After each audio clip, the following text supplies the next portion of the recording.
J'ai parcouru des milliers de kilomètres pour surprendre mon mari avec la nouvelle que j'étais enceinte, pour seulement le trouver au lit avec sa maîtresse. Il l'a tirée derrière lui, les yeux méfiants. Ne la blâme pas, c'est ma faute, a-t-il dit. Je me suis figé un instant puis j'ai ri doucement. Si c'était vous, là, à regarder l'homme que vous appelez votre mari protéger sa maîtresse de votre propre regard, ressentiriez-vous de la douleur, de la colère, ou ririez-vous comme je l'ai fait? Laissez un commentaire ci-dessous. Je les lirai tous, car peut-être que dans votre histoire, je trouverai un morceau de la mienne. En voyant Daniel, mon mari, allongé dans le lit avec une femme inconnue juste sous mes yeux, j'étais encore trop abasourdi pour parler. Même si, au moment où je suis entré dans cet appartement, j'avais déjà eu un pressentiment. Une paire d'escarpins rouges inconnus était soigneusement posée près de la porte, brûlant comme un défi. Sur le porte-chaussures, un sac à main en cuir de créateur était suspendu. Inconnu et cher. Peut-être ont-ils entendu la porte s'ouvrir, car les doux rires venant de la chambre se sont soudainement tus. J'ai marché vers la chambre, la porte grande ouverte. Daniel était allongé là, le dos appuyé contre la tête de lit, une cigarette entre les doigts, la cendre tombant dans le cendrier comme des fragments gris-blancs de chaque mensonge qu'il m'avait jamais dit. Il portait une chemise blanche déboutonnée, les cheveux en désordre, mais ses yeux étaient froids, indifférents. La fille était blottie contre sa poitrine, enveloppée dans une fine couverture, seuls ses longs cheveux et ses épaules nues étaient visibles. Elle n'osait pas me regarder, les yeux baissés, évitant mon regard comme s'il pouvait la brûler. Mais je me fichais d'elle. Ce n'était pas elle en qui j'avais eu confiance, que j'avais aimé, que j'avais cru capable de traverser les années à mes côtés. Daniel a levé la tête, a croisé mon regard avec un calme terrifiant, comme un lac sans une seule ride. Il a écrasé sa cigarette lentement, paresseusement. « Qu'est-ce que tu fais ici ?» Sa voix n'exprimait pas la panique, mais le dérangement, comme si j'étais une perturbation inopportune. « Pourquoi n'as-tu pas appelé avant ?» Ces mots m'ont frappé comme un coup de poing. Pas fort, mais assez pour me couper le souffle. Ma poitrine s'est serrée, comme si tout l'air avait été aspiré. Donc, maintenant, pour voir mon propre mari, il me fallait une permission. Donc cette maison, ma maison, n'avait plus de place pour moi. J'ai caché mes mains tremblantes dans mon dos, mes doigts s'enfonçant les uns dans les autres, essayant de les empêcher de révéler la douleur qui montait en moi. Je l'ai regardé droit dans les yeux, la mâchoire serrée, forçant une phrase à sortir de ma gorge sèche. « Sais-tu seulement ce que tu fais ?» Au moment où j'ai posé cette question, j'ai réalisé à quel point j'étais ridicule. Bien sûr, il le savait. Il savait exactement ce qu'il faisait, bien plus que je ne l'avais jamais imaginé. J'ai déplacé mon regard vers la fille. Peut-être que son indifférence l'avait enhardie. Elle a levé la tête et nos yeux se sont croisés juste une seconde, mais c'était suffisant. Pas de peur, pas de honte, mais une lueur de défi, comme si elle me jaugeait, attendant de voir ce que j'allais faire ensuite. « Comment tu t'appelles » ai-je demandé, ma voix froide, mais légèrement tremblante, comme une corde de guitare trop tendue. Avant même que les mots ne quittent ma bouche, le bras de Daniel a jailli comme un réflexe. Il l'a tirée derrière lui, la protégeant de mon regard comme si j'étais une menace. Pour la première fois, son visage a montré quelque chose. Pas de la culpabilité, mais de la défense. « Emma, ne t'en prends pas à elle » a-t-il dit, la voix basse, mais tranchante. C'est de ma faute. C'est moi qui ai causé ça. J'en assumerai la responsabilité. Il est descendu du lit, ses pieds nu heurtant le sol avec un bruit sourd mais retentissant dans le silence de la pièce. Il a ouvert le placard, a fouillé un peu, puis a sorti une robe en soie toute neuve, l'étiquette de prix encore attachée. Il la lui a tendue, sa voix tendre, indulgente, comme si je n'étais même pas là. « Tiens, mets ça » a-t-il murmuré. « Rentre chez toi. Je viendrai te voir bientôt. » Elle a hoché la tête timidement, mais ses yeux brillaient d'une pointe de triomphe en prenant la robe. Elle s'est détournée, l'enfilant lentement sur son corps, comme si elle essayait d'étirer le moment. Daniel a zippé lui-même le dos de sa robe, ses doigts glissant le long de son dos, doux, intime. Je suis resté là à les regarder, et soudain j'ai ri. Un rire sec et strident, comme du verre qui se brise. Les larmes menaçaient de couler, mais je ne les ai pas laissées faire. Pas ici. Pas devant lui. J'ai détourné le regard, je me suis retourné et j'ai marché droit vers le balcon. La fenêtre était grande ouverte, et l'air chaud s'est précipité contre mon visage. L'excitation que j'avais ressentie en montant dans l'avion, le cadeau surprise que j'avais apporté pour Daniel. Tout s'est évanoui avec le vent comme si cela n'avait jamais existé. Je me suis tenu agrippé à la rambarde, mes ongles grattant la peinture écaillée, cherchant quelque chose de solide à quoi m'accrocher dans la tempête qui faisait rage en moi. Des pas ont résonné derrière moi. Daniel la raccompagnait à la porte. Je l'ai entendu dire quelque chose doucement, tendrement, de la manière dont il me parlait dans une autre vie. La porte d'entrée s'est ouverte, puis s'est refermée avec un bruit sec. J'ai entendu le ding de l'ascenseur, puis le silence. Il est revenu. Je pouvais sentir sa présence sans même me retourner. Il s'est raclé la gorge, brisant l'immobilité. « Emma, parlons », a-t-il dit, sa voix plate, comme s'il négociait un contrat. Il s'est adossé au canapé, a allumé une nouvelle cigarette. La fumée s'est élevée, brumeuse, brouillant son regard. Quand il a mentionné son nom, les coins de sa bouche se sont relevés, rêveurs, comme un garçon qui venait de tomber amoureux. « Je suis épuisé », a-t-il dit, la voix légère comme une plume. Si je n'avais pas rencontré Ashley, je ne pense pas que j'aurais tenu aussi longtemps. Il a continué, d'une voix stable, comme s'il l'avait répété 100 fois. Emma, il n'y a plus d'amour entre nous depuis longtemps. Arrêtons-nous là. Arrêtons-nous là, sonnait si désinvolte, comme s'il effaçait d'un coup 10 ans passés ensemble, 4 ans de relation, 6 ans de mariage. Le même homme qui m'avait tenu la main sous le clair de lune. Prudent, hésitant, avait grandi, changé, était devenu un étranger. Il n'y a pas d'enfant pour le moment, a-t-il dit, le ton sérieux, presque froid. Toi et moi, nous pouvons tous les deux recommencer à zéro. Il m'a regardé, les yeux impassibles, comme s'il avait pris sa décision depuis longtemps, et que j'étais juste la dernière à en être informé. La cigarette s'est consumée, sa pointe rouge s'estompant. Il s'est levé, a pris ses clés de voiture. Avant de franchir la porte, il m'a jeté un bref regard. Réfléchis bien, a-t-il dit doucement, comme s'il m'offrait une faveur. J'essaierai de me rattraper auprès de toi. Acte 3. Daniel est parti et le bruit de la porte se fermant a résonné. Sec, creux. Je suis resté immobile dans le salon pendant un très long moment, comme si mes pieds étaient cloués au plancher de bois froid. Je ne me suis pas assise sur le canapé. Il me semblait sale, souillé par l'odeur de cigarette, par sa présence, par la façon dont Daniel s'était appuyé dessus, souriant d'un air rêveur en mentionnant Ashley. Cette pièce, il n'y avait plus rien ici qui m'appartenait. J'ai jeté un coup d'œil autour de moi. L'ours en peluche qui se trouvait à la tête du lit. La chemise de nuit qui était autrefois suspendue dans le placard. Le pot de crème hydratante dans la salle de bain. Tout avait disparu, comme si Daniel avait soigneusement effacé toute trace de moi. Tout avait été rangé si méticuleusement, comme si je n'avais jamais existé dans son monde. J'ai serré mon téléphone, mes doigts tremblant légèrement en touchant l'écran. L'enregistrement vocal était toujours là, capturant chaque mot qu'il avait prononcé, chaque son de sa trahison. Je l'ai éteint, puis j'ai levé le téléphone et pris quelques photos. Le lit en désordre, le cendrier plein de mégots, la robe en soie froissée sur le sol.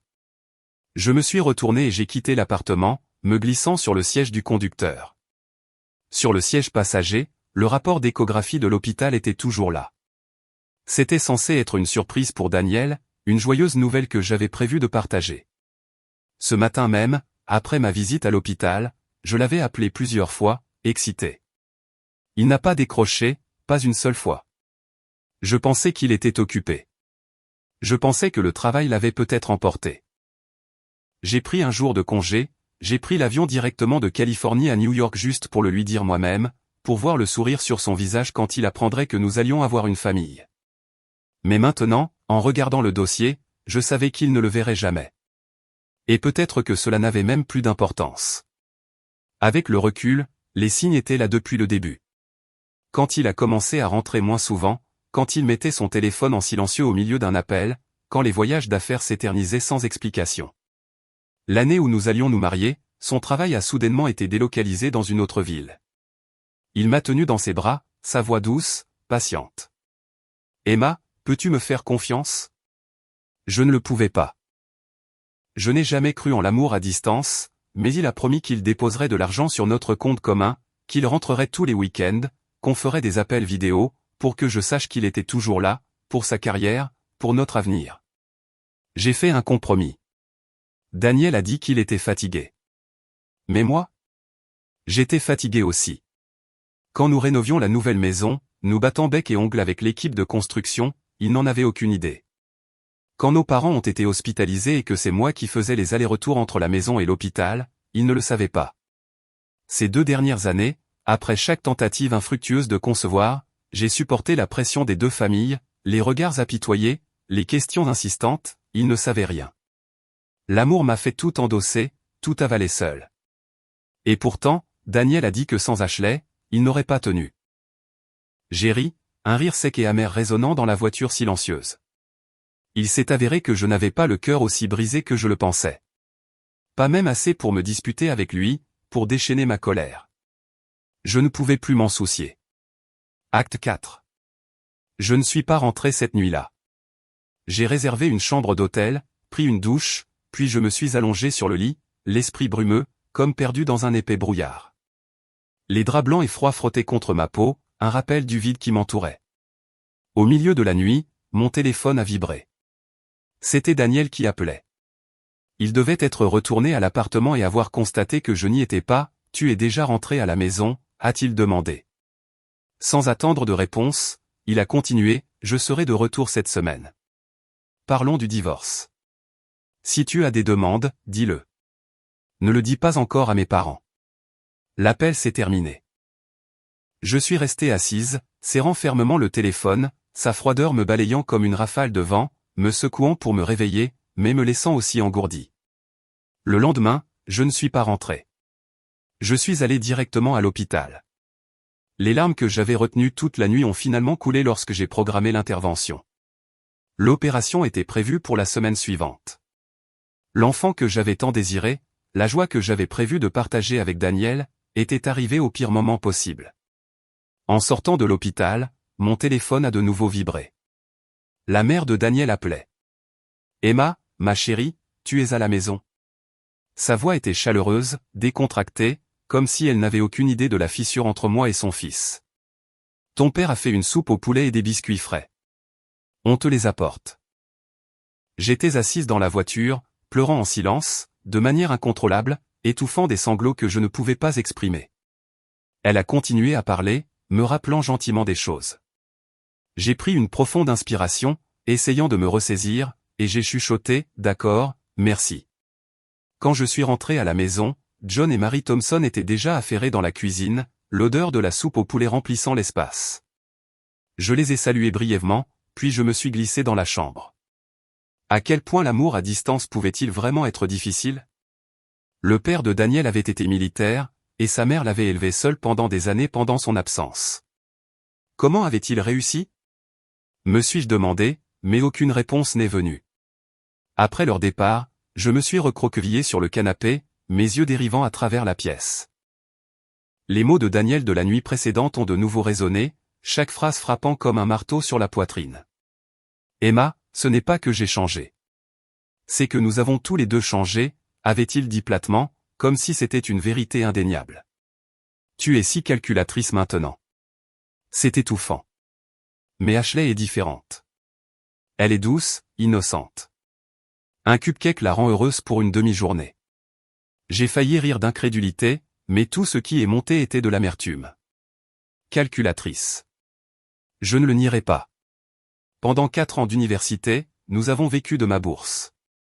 Son père était militaire. L'argent était rare, mais l'amour coûte cher. J'ai économisé chaque centime, comblé tous ses désirs. Après notre mariage, c'est Daniel qui a suggéré que nous utilisions un compte commun. Loyer, paiement de voiture, cadeaux. J'ai suivi chaque dépense, pensant que cela nous aiderait à construire une vie meilleure. Mais la réalité m'a giflé. Daniel a dit qu'il m'avait aimé un jour, mais ce d'un jour était tout ce qu'il y avait eu. Quelque chose s'était insinué et avait gâté notre amour. Je l'ai regardé, je n'ai pas discuté, j'ai seulement demandé, quand est-ce que ça a commencé entre toi et Ashley? Il a pincé les lèvres, n'a pas répondu. Mais ses yeux ont brillé d'irritation comme si je fouillais dans quelque chose qui n'avait plus d'importance. Il s'est mépris, a pensé que j'essayais de m'accrocher. C'est pourquoi il a appelé à minuit, me rappelant que nous étions déjà sur le chemin du divorce. Je n'avais pas le cœur brisé, juste de l'amertume, comme le goût du café froid laissé dans la tasse. Notre photo de mariage d'il y a 6 ans était toujours au centre du salon, me dévisageant. Je me suis approché, j'ai décroché le cadre. Un morceau de papier en a glissé, flottant doucement jusqu'au sol. Je me suis penché pour le ramasser, mais quand j'ai vu l'écriture de Daniel, mes doigts se sont figés. J'ai ri, confuse, amère. Il y a 6 ans, pour m'épouser.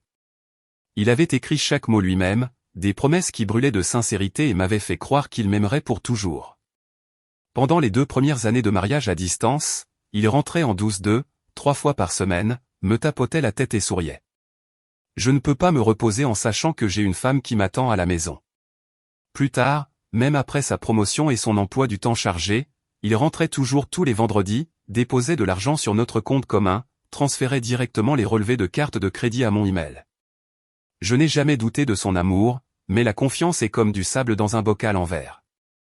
Une fois brisée, on ne peut pas la récupérer. J'ai plié le papier et je suis resté assise en silence pendant un long moment, comme si j'enterrais les 10 dernières années. La sonnette a retenti, me ramenant au présent. J'avais emballé toutes les affaires de Daniel dans des boîtes en carton. Tout était plié soigneusement, de la même manière qu'il m'avait effacé de son appartement. J'ai appelé un service de déménagement, j'ai demandé au chauffeur de tout livrer là où il logeait. À 20h, la livraison a été faite. Mon téléphone a sonné. La voix de Daniel est arrivée, vive et en colère. « Emma, qu'est-ce que tu fous? Tu as emballé toutes mes affaires et tu les as envoyées ici. Qu'est-ce que ça veut dire ?» Il criait presque, sa voix stridente comme si j'étais celle qui avait tort. Je me suis figé une seconde, puis j'ai raccroché sans un mot. Qu'est-ce que je pouvais bien vouloir dire? Il m'avait trompé. Il voulait le divorce.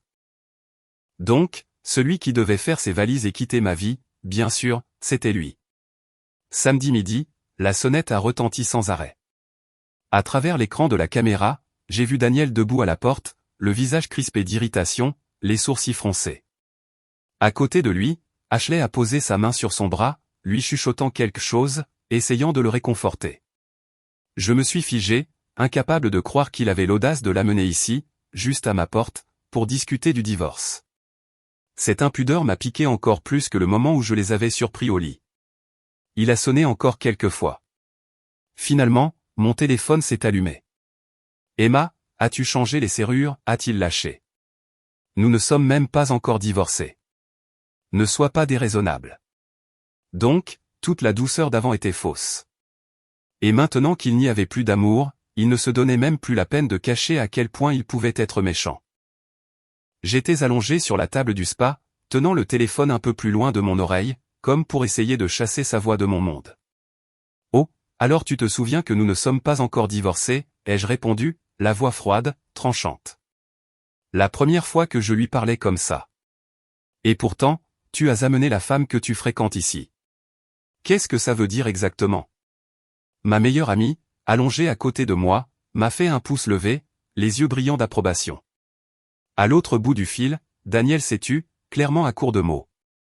Sur l'écran de la caméra, je l'ai vu désactiver le haut-parleur, ses yeux se levant pour rencontrer la caméra de la porte comme s'il savait que je regardais. Ashley a doucement tiré sur sa manche, le visage pâle. Il a de nouveau porté le téléphone à son oreille, cette fois avec un air plus agacé. « Emma, tu n'as pas à dire des choses comme ça.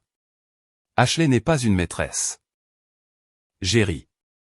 Un son sec et moqueur qui a résonné dans la salle de spa silencieuse. Je n'ai pas pris la peine de discuter.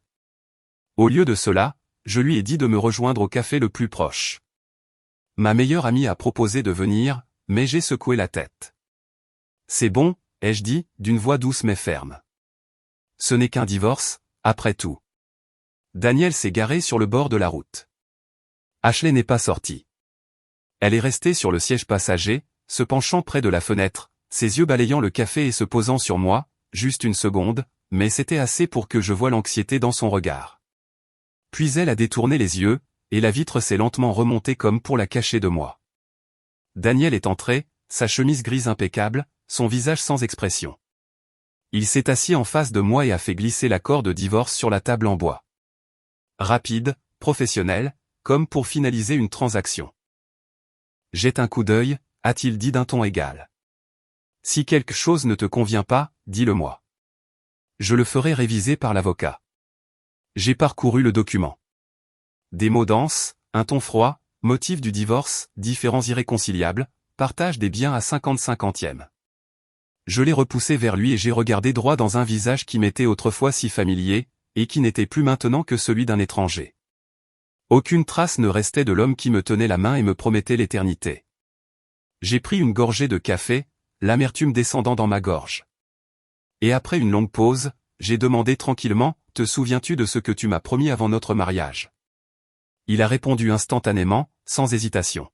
« Emma, je ne t'aime vraiment plus. » Sa voix était stable, mais son front s'est plissé, ses doigts tapotant nerveusement sur la table comme s'il retenait quelque chose.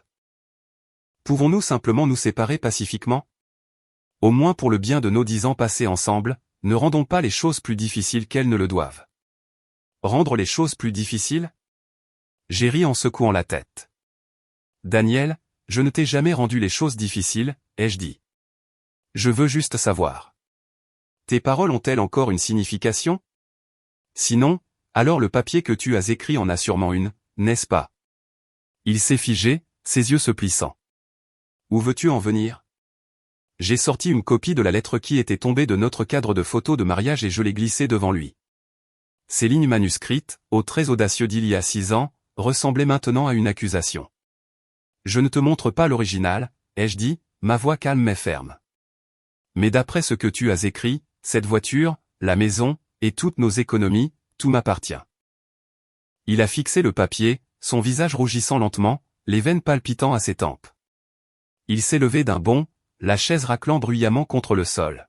« Emma, est-ce que tu t'entends » a-t-il grondé, chaque mot prononcé avec hargne. « Toi et tes maudits calculs. J'en ai marre. J'aurais dû être blessé, mais je ne l'étais pas. » Ce que je ressentais était un étrange sentiment de soulagement.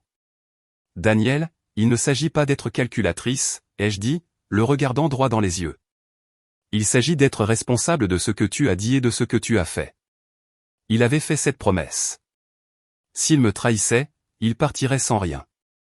Et maintenant, il appelle ça être calculatrice. Il s'est frotté le front, silencieux pendant un long moment avant de marmonner. Emma, c'est exactement pour ça que j'ai cessé de t'aimer. Ashley n'agirait jamais comme ça. Elle sait comment s'aider et s'adapter. Il est sorti en trombe, ses pas lourds, me laissant assise là à regarder son dos s'éloigner à travers la fenêtre du café. J'ai ri. J'ai ri jusqu'à ce que les larmes coulent sur mon visage. S'aider et s'adapter. Ce n'est pas que je ne savais pas comment faire. Je ne le savais que trop bien. Et c'est exactement pour ça. Quand j'ai vu que l'amour et le mariage étaient pourris jusqu'à la moelle, j'ai choisi de partir avant qu'il ne soit trop tard. Il y a 6 ans, quand Daniel a écrit cette lettre d'engagement, il n'aurait jamais imaginé qu'elle se transformerait en la balle destinée à lui-même. Mais maintenant, elle était pointée directement sur lui. Et la façon dont son expression s'est tordue de panique était presque drôle. Il pouvait courir après son éblouissante histoire d'amour autant qu'il le voulait. Je n'avais aucune objection. Mais moi? Je demandais juste qu'il honore ce qu'il avait promis autrefois. Les mots mêmes qui m'avaient fait croire que notre amour durerait pour toujours. Il n'avait pas le droit de s'y opposer. En quittant le café, je suis allé au bureau de l'avocat, celui que ma meilleure amie m'avait recommandé. Un petit immeuble avec des portes en verre dépoli et une plaque en laiton brillante. Je n'avais pas beaucoup de preuves de l'infidélité de Daniel, juste un enregistrement vocal, quelques photos, et cette vieille promesse écrite, mais je ne voulais pas faire traîner les choses avec lui. Je voulais juste en finir proprement et définitivement, de la manière dont il avait mis fin à nos 10 ans. Dans le bureau, la lumière du soleil filtrait par la fenêtre, éclairant le bureau en bois verni. L'avocat, jeune et à peu près de mon âge, était assis en face de moi, ses lunettes à fine monture glissant légèrement sur l'arête de son nez pendant qu'il écoutait l'enregistrement. Je l'ai fait jouer. La voix de Daniel est sortie, sèche, dénuée de culpabilité, parlant de la première fois où il avait rencontré Ashley, de comment elle l'avait attiré, de comment il n'avait plus à faire semblant de m'aimer. Chaque mot était comme un couteau, non pas parce que ça faisait mal, mais parce que ça confirmait que l'amour auquel j'avais cru était mort depuis longtemps. L'avocat a froncé les sourcils, ses doigts tapotant légèrement sur le bureau, les yeux concentrés, mais il n'a rien dit, il a juste écouté. J'ai glissé l'engagement écrit vers lui, une copie de la page qui était tombée de notre cadre de photos de mariage. Il l'a prise et l'a parcourue, ses sourcils se détendant progressivement, les coins de sa bouche se soulevant en un léger sourire. Essayons. L'affaire n'est pas trop compliquée, a-t-il dit avec une confiance tranquille. La partie adverse a déjà admis l'infidélité et a même offert une compensation. Cet accord prénuptial est essentiellement un contrat de loyauté. Il a apposé sa propre empreinte digitale ici, n'est-ce pas? J'ai hoché la tête. Oui, il l'a pressé lui-même le jour de notre mariage. Ma voix était stable, mais les souvenirs se sont déchirés, revenant par vagues que je ne pouvais pas arrêter. Il y a 6 ans, Daniel et moi venions de terminer nos études, et notre amour brûlait si fort. Nous voulions juste être ensemble pour toujours. Nous nous sommes assis avec les 2 familles pour parler du mariage. Tout le monde voulait une grande célébration, mais j'ai refusé. Nous n'avons pas besoin de ça, ai-je dit à mes parents, ma voix douce mais ferme. Juste quelque chose de simple et de chaleureux. Nous couvrirons les frais nous-mêmes. Je voulais juste que les 2 familles soient heureuses sans pression financière. Je faisais confiance à Daniel, je croyais que notre avenir serait radieux, que personne ne changerait jamais. Je n'ai jamais touché un centime du fonds de mariage. Discrètement, je l'ai rendu en totalité à John et Mary Thompson, les parents de Daniel. Il a été ému, les yeux brillants alors qu'il me tenait la main et chuchotait que j'étais la femme la plus incroyable. Le jour de notre mariage, devant tous nos invités, il a solennellement écrit cet engagement. Sa plume glissait sur le papier, l'écriture audacieuse et confiante. Il a dit qu'il ne pouvait peut-être pas encore m'offrir une vie riche, mais qu'il essaierait. Il a dit que son avenir m'inclurait toujours. Il a dit que tout ce qu'il avait serait aussi à moi. Quand je suis rentré à la maison, John et Mary Thompson attendaient déjà à la porte. Ils venaient rarement les soirs de week-end, et mon cœur s'est serré d'un soudain sentiment de malaise.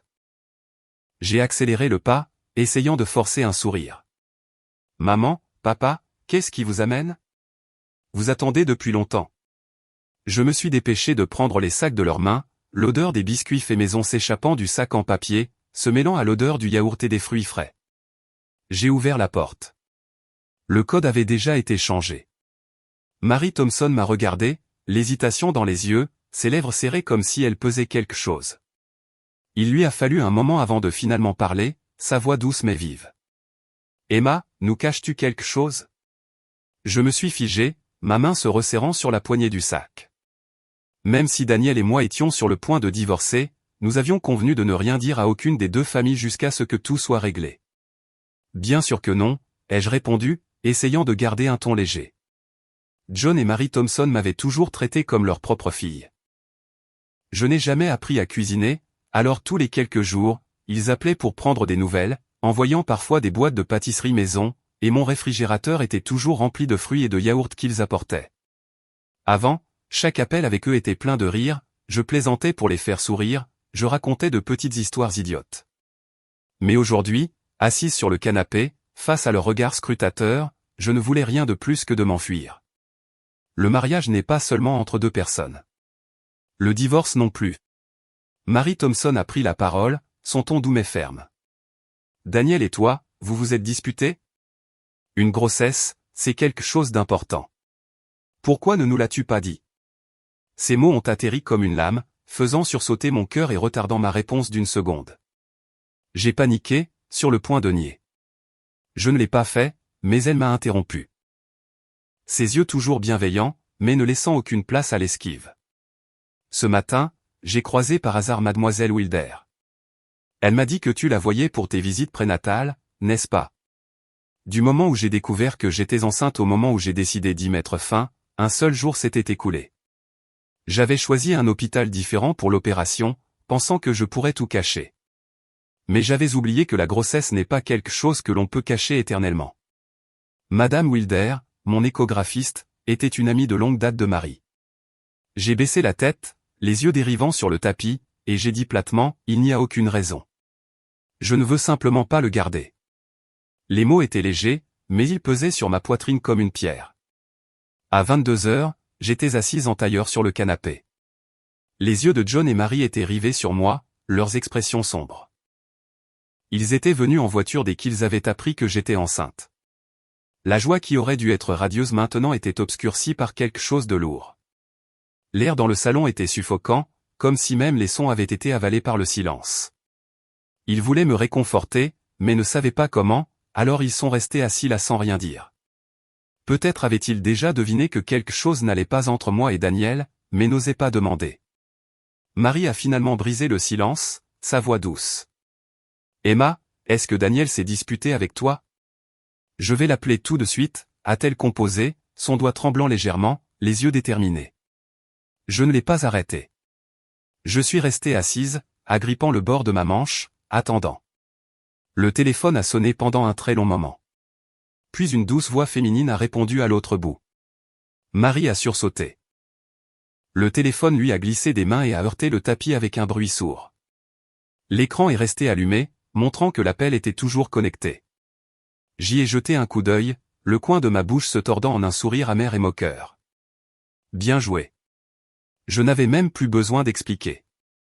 Daniel, comme moi, avait mémorisé tous les numéros de notre famille. Pas besoin de nom de contact.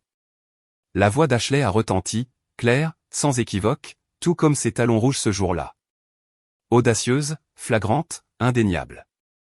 John s'est levé d'un bond du canapé et est sorti de la pièce en trombe, les épaules tendues comme s'il retenait sa rage. Marie s'est précipitée pour ramasser le téléphone, m'a regardé, les yeux pleins de choc, puis l'a poursuivi. J'ai été laissée assise seule dans le salon avec mes propres parents, leurs expressions devenant de plus en plus sombres, comme si la vérité venait de voler en éclats devant eux. J'ai haussé les épaules, me sentant soudainement étrangement soulagé, comme si un poids invisible avait été levé. L'opération est prévue pour la semaine prochaine, mercredi. John et Mary Thompson ont pris l'avion cette nuit-là même, pour la ville où travaillait Daniel, comme si leur colère et leur déception les avaient poussés au-delà du point d'hésitation.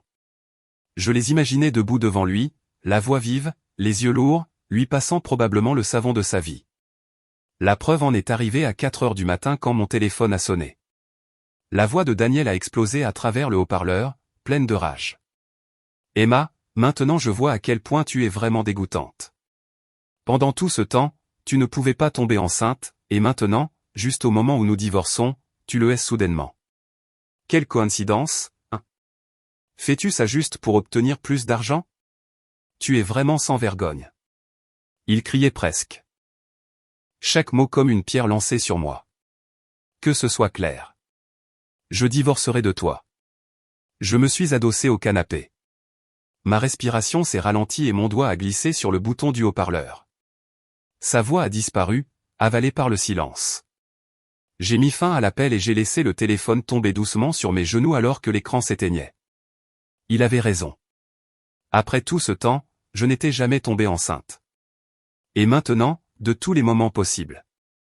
J'ai posé une main sur mon ventre, la douleur se propageant.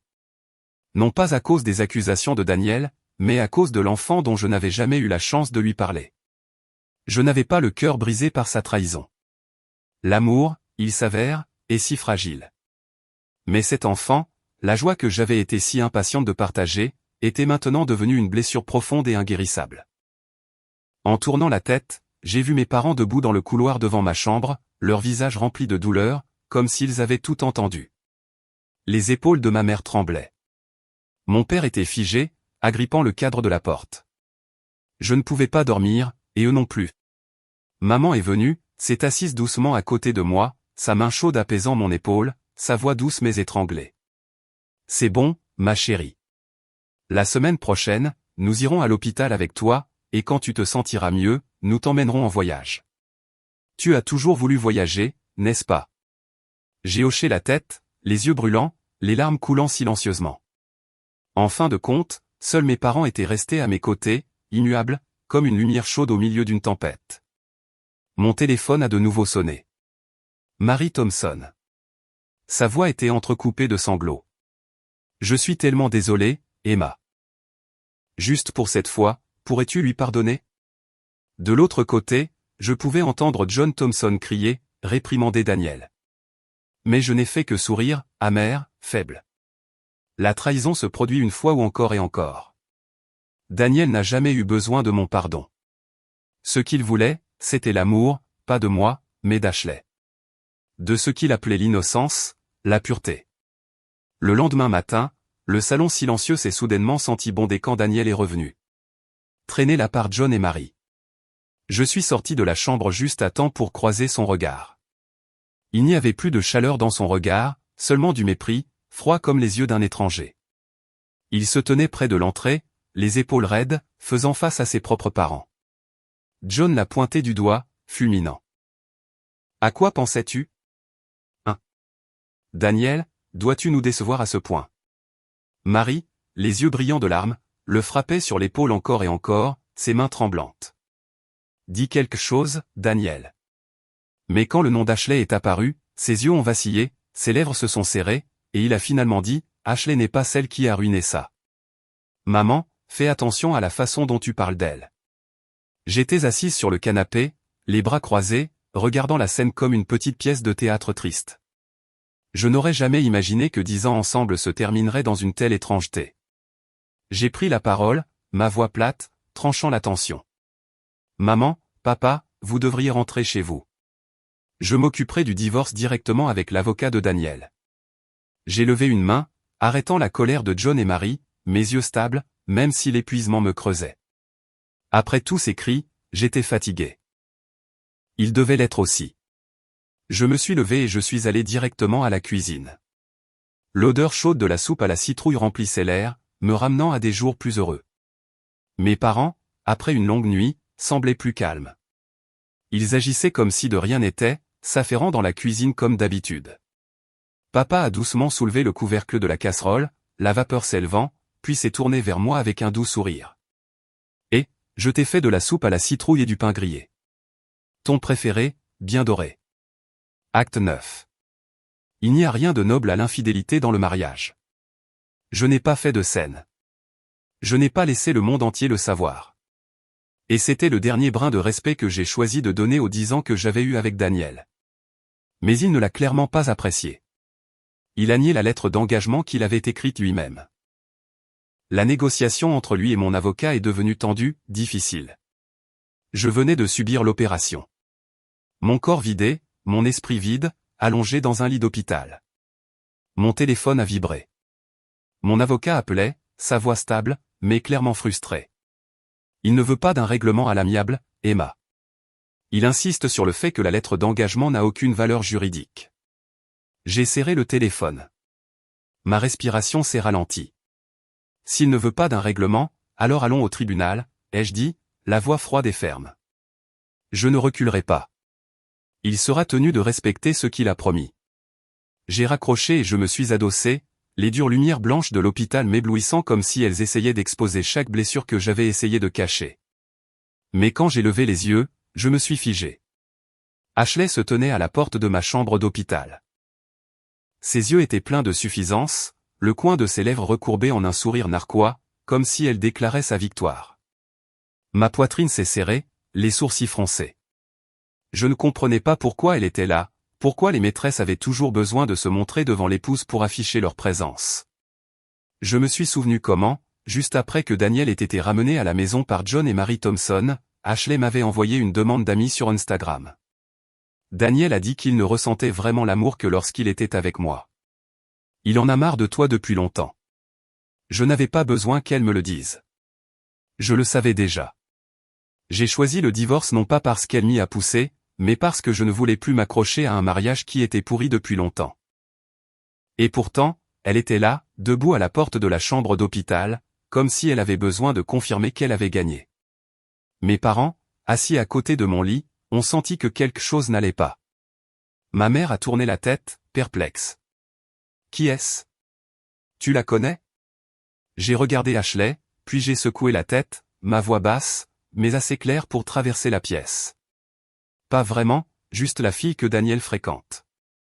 Les mots étaient calmes, mais ont tranché net dans le silence.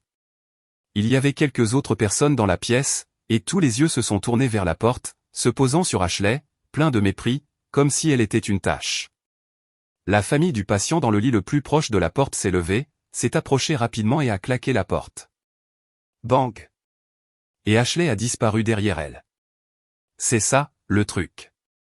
Quand on est la maîtresse, tout ce qu'on obtient, c'est le mépris. Acte 10. Quand je suis sorti de l'hôpital, au moment où j'ai poussé la porte, ma meilleure amie s'est précipitée, les yeux brillants, tenant une tasse de café fumante. Bonne nouvelle, a-t-elle crié avec enthousiasme. Ta date d'audience avec Daniel pourrait être avancée. Elle s'est affalée sur le canapé, la voix ferme. J'ai vérifié avec l'avocat. Tu vas gagner, c'est sûr. Mais as-tu bien examiné les biens communs? J'ai hoché la tête. La maison, la voiture, tout ce que nous avions acheté après notre mariage était entièrement documenté. Le salaire de Daniel était transféré régulièrement sur le compte commun. Et il m'envoyait ses fiches de paie comme sur des roulettes, une habitude impeccablement conservée. Même en fréquentant Ashley, il n'a laissé aucune trace. S'il n'avait pas été un si bon acteur, comment aurais-je pu ne rien remarquer pendant tout ce temps? Ma meilleure amie a écarquillé les yeux, me pointant du doigt en guise d'avertissement. Et toutes les choses qu'il lui a achetées? Tu dois les réclamer aussi. J'ai haussé les épaules, ma voix calme. Ces cadeaux ne valaient pas grand-chose de toute façon. Mais je savais que ce qui devait être réclamé, je le réclamerais. Heureusement, Ashley Miller, après s'être connectée avec moi sur Instagram, avait l'habitude d'exhiber chaque cadeau que Daniel lui faisait. Un collier, un sac à main, une robe en soie. Elle postait fièrement avec des légendes suffisantes. J'ai fait des captures d'écran de tout et je les ai envoyées à mon avocat. Il a répondu par une seule ligne. Compris. Ne t'inquiète pas, en attendant l'audience, John et Mary Thompson sont venus me voir plusieurs fois. Je pensais qu'ils essaieraient de me convaincre de reculer, de régler le divorce à l'amiable, d'éviter l'escalade. Mais non, ils ont sonné discrètement à la porte, ont attendu que j'ouvre, même s'ils se souvenaient encore du code. Ils ont apporté des pâtisseries, du yaourt, comme au bon vieux temps, les yeux pleins de chagrin, mais sans jamais dire un mot sur Daniel. Chaque fois qu'ils venaient, je me sentais un peu plus légère, me rappelant que certaines personnes se souciaient encore sincèrement de moi. Le jour de l'audience, l'air de la salle d'audience était suffocant, les plafonniers blancs projetant des ombres dures sur le visage tendu de Daniel. Il n'a pas nié l'affaire, mais s'est tout de même retourné pour regarder Ashley assise au dernier rang, les yeux pleins d'une profonde émotion, comme un guerrier autoproclamé de l'amour. John et Mary, assis non loin, ont commencé à montrer leur déception. John, un soldat qui avait vécu selon des principes toute sa vie, agrippait fermement la coudoir, incapable de croire que son fils était devenu cette personne. Daniel se tenait à la barre, la voix froide. Oui, j'ai écrit cet accord le jour de notre mariage, mais il n'a aucun effet juridique. Je ne le reconnais pas, je l'ai regardé, l'homme qui avait autrefois représenté le monde pour moi, maintenant aussi inconnu qu'un étranger. Puis j'ai sorti la vidéo du mariage soigneusement stockée sur mon téléphone. Le grand écran a montré un jeune Daniel rayonnant, tenant un micro et lisant chaque mot de l'accord devant la salle de mariage. Je permets à tout le monde ici de me tenir pour responsable. Dans cette vie, je n'aimerai que toi. Sa voix a retenti. Si jamais je te trahis, tout, l'argent, les voitures, la maison, sera à toi. Personne ne l'a forcé à le dire. Personne ne l'a forcé à l'écrire. La salle d'audience est tombée dans le silence, seul le long soupir de John Thompson brisant l'air. Mon avocat s'est levé et a expliqué que l'accord avec sa signature et des témoins était juridiquement valide.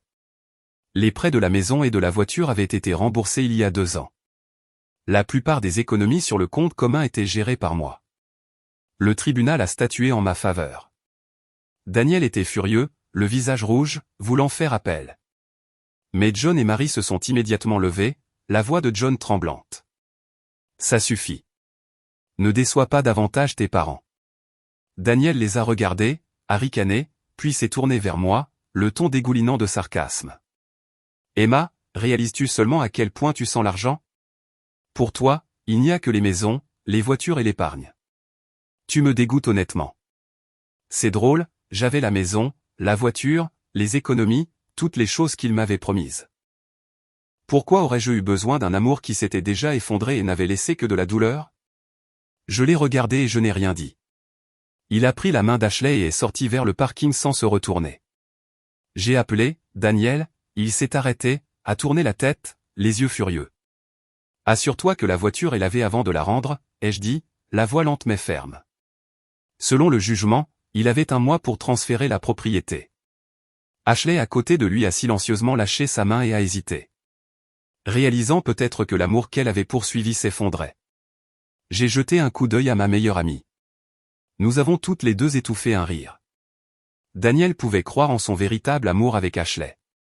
Mais dans un monde construit sur des ambitions matérielles, ce n'était rien de plus que de la poussière. Le tribunal lui a ordonné de rendre les cadeaux qu'il avait faits à Ashley, et il a accepté à contre-cœur de compenser. Je n'ai pas discuté davantage. J'ai simplement sorti mon téléphone et j'ai fait défiler jusqu'à l'un des messages d'Ashley. Sans amour, le mariage n'est que poussière. Il est voué à s'effondrer. Ma meilleure amie a ri si fort qu'elle a failli tomber. Elle avait raison. L'amour sans base financière n'est que poussière. Et l'amour de Daniel s'est effondré plus vite que nous ne l'imaginions. J'ai entendu dire qu'Ashley s'était disputée plusieurs fois avec lui par la suite, menaçant même de rompre quand elle a réalisé qu'elle n'obtenait rien du jugement.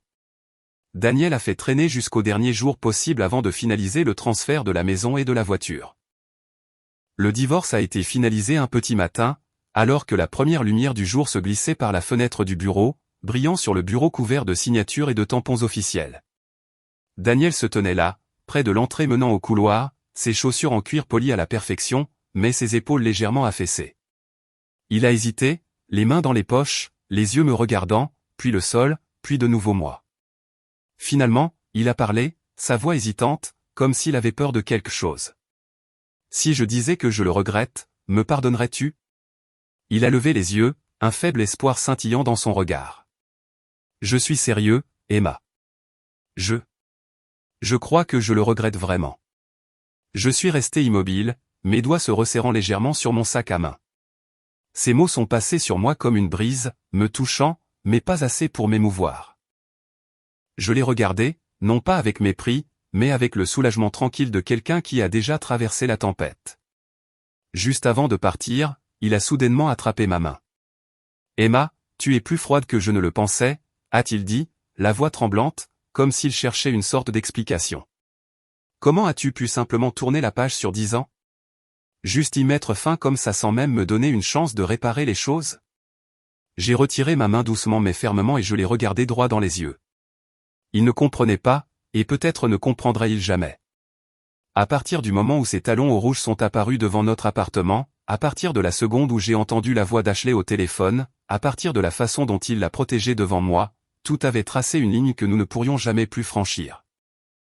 Juste 3 courts mois entre le jour où j'ai découvert sa trahison et le moment où tout s'est terminé. Je n'ai pas crié, pas pleuré, pas discuté. Je suis resté calme comme une observatrice extérieure, parce qu'au fond de moi, je savais que peu importe à quel point ça faisait mal, nous ne pourrions jamais revenir en arrière. Je suis sorti du bureau, la douce lumière du matin reposant délicatement sur mes épaules comme si elle essayait d'apaiser toutes les cicatrices invisibles. Je n'étais pas pressé. Mes pas étaient lents le long du trottoir, les feuilles sèches craquant doucement sous mes pieds comme une mélodie silencieuse. En rentrant chez moi, j'ai ouvert les fenêtres, laissant entrer la brise fraîche pour emporter l'odeur de fumée et les souvenirs de Daniel. Je me suis fait une tasse de café, la vapeur s'enroulant autour de mes doigts, et je me suis assise sur le canapé, mon regard se posant sur la photo de mariage qui avait été remplacée par un petit tableau, un champ de tournesol brillant d'or sous un ciel bleu vif, un rappel des nouveaux jours à venir. Je n'étais plus l'Emma qui s'accrochait à la rambarde du balcon dans la douleur, qui serrait des rapports d'échographie avec des mains tremblantes. J'étais l'Emma des matins tranquilles, du thé chaud, des rêves de voyage avec mes parents, d'un avenir que j'écrirais pour moi-même. L'amour peut se disperser comme de la poussière. Mais moi, je m'étais retrouvé, aussi libre que la brise flottant à travers la fenêtre ouverte. Douce mais irrésistible. Et parfois, lâcher prise n'est pas perdre. C'est se donner une chance de vivre vraiment, de s'aimer soi-même, et d'avancer sur un chemin brillamment éclairé par l'avenir.